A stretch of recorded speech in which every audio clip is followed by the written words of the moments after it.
Guys, welcome to my channel. তো আজকে আমরা কথা বলবো কলকাতা নাইট রাইডার্সকে নিয়ে। তো সামনে মেগা অকশন, তো মেগা অকশনে কলকাতার সবচেয়ে বেশি পার্স নিয়ে যাচ্ছে, তো 64.4। তো তারপরে সেকেন্ডে আছে চেন্নাই। তো কলকাতাকে কেউ টক্কর দিতে পারবে না। তো কলকাতা পুরো অকশনটাকে ডোমিনেট করবে সেটা বলাই যায়। তো আমি একটা প্লেইং 11 বানিয়েছি কলকাতার, তো আপনারা দেখতে পাচ্ছেন। তো এই প্লেইং 11টা আমি বলি। তো আমার প্লেইং 11-এ ওপেনিংয়ে থাকবে জেমি স্মিথ। তো জেমি স্মিথকে কলকাতা মোটামুটি 5-6 কোটির মধ্যে পেয়ে যাবে, কারণ বাকি টিমগুলোর ওপেনিং অত দরকার নেই, উইকেট কিপার অত দরকার নেই, বাট 5-6 কোটির মধ্যে পেয়ে যাবে জেমি স্মিথকে। তো 2 নম্বরে আজিঙ্কা রাহানে ক্যাপ্টেন, অবভিয়াসলি খেলবেই। 3 নম্বরে আঙ্কিশ রঘুবংশী, তো আঙ্কিশ রঘুবংশীকে 3 নম্বরে খেলাতে হবে। 4 নম্বরে ভেঙ্কটেশ আয়ার, তো ভেঙ্কটেশ আয়ারকে বাইব্যাক করবেই কলকাতা, আবার করার চেষ্টা করবে। তো ভেঙ্কটেশ আয়ার যদি না আসে তাহলে পৃথ্বী শ, আর না হলে কার্তিক শর্মা, দুজনের মধ্যে একজনকে লাগবেই। তারপরে 5 নম্বরে ক্যামরন গ্রিন, তো এই অ্যাকশনের সবচেয়ে হট প্রপার্টি হবে ক্যামরন গ্রিন। আর ক্যামরন গ্রিনকে চেন্নাই বা কলকাতা দুটোর মধ্যে একটা টিমে যাবে। ক্যামরন গ্রিনকে চেন্নাইও কিন্তু অত সহজে ছাড়বে না, কিন্তু লিয়াম লিভিংস্টোন থাকার জন্য মানে চেন্নাই অত বিটটা না বাড়াতে পারে। তো কলকাতা 25-30-এর মাঝখানে পেয়ে যাবে ক্যামরন গ্রিনকে, তো পেয়ে গেলে খুব ভালো। তারপরে 6 নম্বরে আমি রেখেছি রিঙ্কু সিংকে, দ্য ফিনিশার। তো রিঙ্কু সিং খেলবে, অত নিচে না খেলানো ভালো, 6 নম্বরটা পারফেক্ট জায়গা তার জন্য।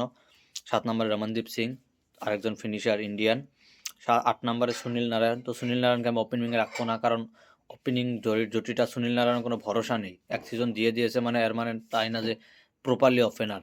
তো সুনীল নারায়ণকে মাঝে মাঝে ট্রাই করতে পারে মাঝে মাঝে, কিন্তু যদি সুনীল নারায়ণকে উপরে দেয় তাহলে আজিঙ্কা রাহানের স্পটটা তলে যাবে, 3 নম্বরে খেলবে, তো পুরো ব্যাটিং অর্ডারটা নষ্ট হয়ে যাবে। তো আমি সুনীল নারায়ণকে 8 নম্বরে রাখছি। 9 নম্বরে হর্ষিত রানা, তো হর্ষিত রানাও কিন্তু ইন্ডিয়ার জন্য বর্তমান রেগুলার খেলছে আর ভালো করছে। আর হর্ষিত রানা কিন্তু ব্যাটিংও করতে পারে, আপনারা জানেন সবাই, হর্ষিত রানা ব্যাটিংও করতে পারে। তো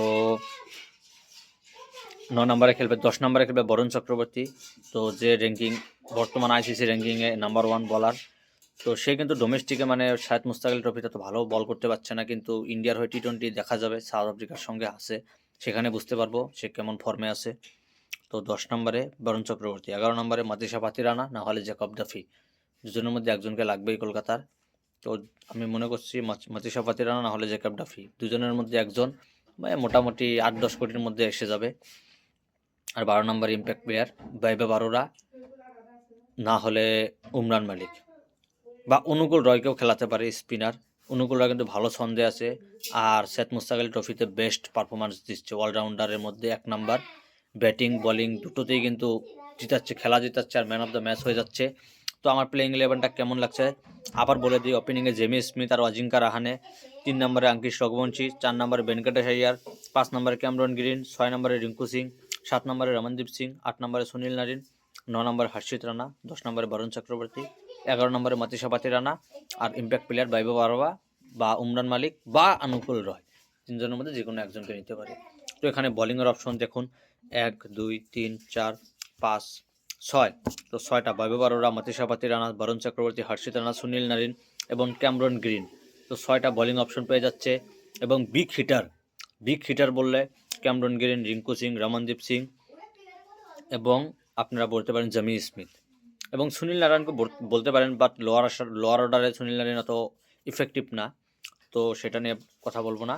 তো 4টে প্রপার বিগ হিটিং আছে, জিমি স্মিথ, রিঙ্কু সিং, রমনদীপ সিং এবং ক্যামরন গ্রিন।